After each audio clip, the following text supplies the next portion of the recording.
Shalom sahabatku, mari kita siapkan hati kita untuk dapat merenungkan kebenaran firman-Nya di pagi hari ini, yaitu matinya kefasikan. Mari kita buka Alkitab di dalam kitab Yesaya 6 ayat yang pertama. Dalam tahun matinya Raja Uzia, aku melihat Tuhan duduk di atas tahta yang tinggi dan menjulang, dan ujung jubahnya memenuhi bait suci. Kita mengenal Yesaya adalah salah satu nabi besar yang dipakai Tuhan pada zamannya. Pelayanannya begitu berdampak dan menata fondasi yang sangat berguna bagi iman percaya manusia sampai hari ini. Namun, semua perkara-perkara dahsyat yang terjadi pada zaman Yesaya diawali oleh satu peristiwa, yaitu kematian Raja Uzia.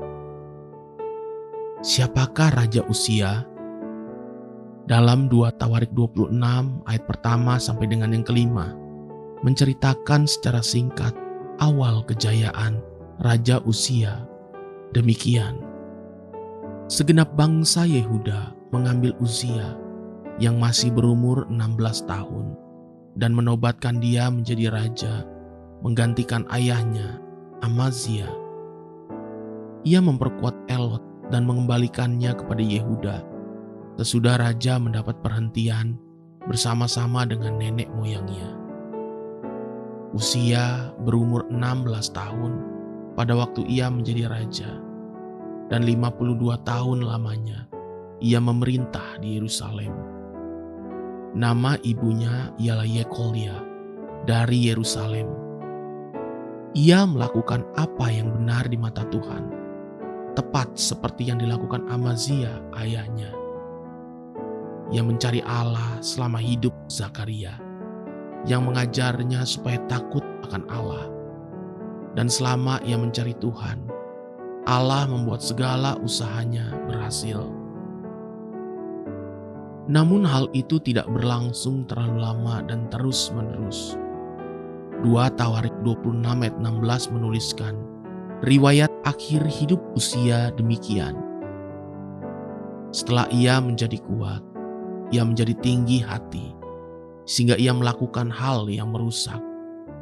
Ia berubah setia kepada Tuhan Allahnya, dan memasuki bait Tuhan untuk membakar ukupan di atas mezbah pembakaran ukupan. Sampai pada hari kematiannya, Uzia mati dengan penyakit kusta di tubuhnya karena tidak menaruh hormat akan Tuhan. Raja Uzia juga adalah saudara sepupu dari Nabi Yesaya. Itulah alasan kenapa Yesaya begitu mudah keluar masuk ke dalam istana Uzia untuk menyampaikan beberapa perkara. Pelayanan Yesaya terasa sangat mudah dan lancar pada zaman pemerintahan Uzia. Namun sangat jarang kita melihat pengaruh Yesaya di hidup Uzia. Malahan yang ada adalah pengaruh orang-orang lain. Seperti pertama, Zakaria lah yang berperan di awal hidup Uzia. Uzia berumur 16 tahun pada waktu ia menjadi raja.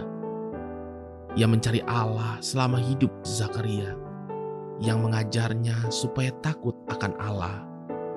Dalam 2 Tawarik 26 ayat 3 sampai dengan yang kelima. Kedua, Imam Azaria dan 80 imam-imam lainlah yang menegur Uzia ketika dia berbuat salah pada puncak kejayaannya. Jadi, seakan-akan Yesaya terlalu sungkan untuk bicara kebenaran terhadap Uzia, sebab hubungan persaudaraan yang begitu kuat, atau apapun alasannya.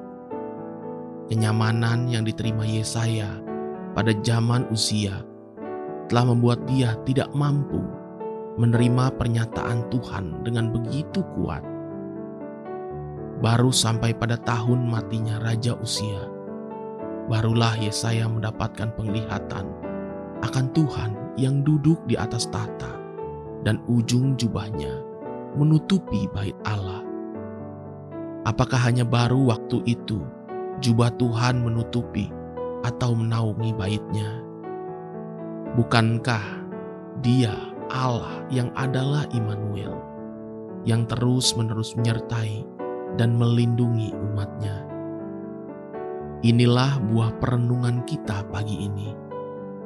Penyertaan dan keberpihakan Tuhan itu selalu ada pada kita umatnya. Sebab Dia disebut Immanuel. Namun seringkali kenyamanan dan terlalu lama tenggelam di dalam kenikmatan hidup membuat manusia tidak lagi peka akan suara dan isi hati Tuhan. Sebab kita terlalu fokus akan diri kita sendiri. Belajarlah untuk berharap dan mengandalkan Tuhan. Ketika goncangan di hidup ini terjadi, hal itu tidak selalu buruk bagi kita. Sebab seringkali justru hal itulah yang akan membuat mata kita melihat Tuhan.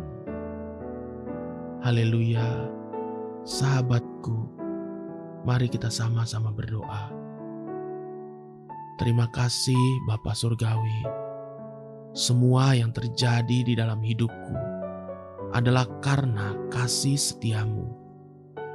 Aku mau selalu bersyukur untuk penyertaan dan perlindunganmu. Amin. Jesus loves you, and so do I.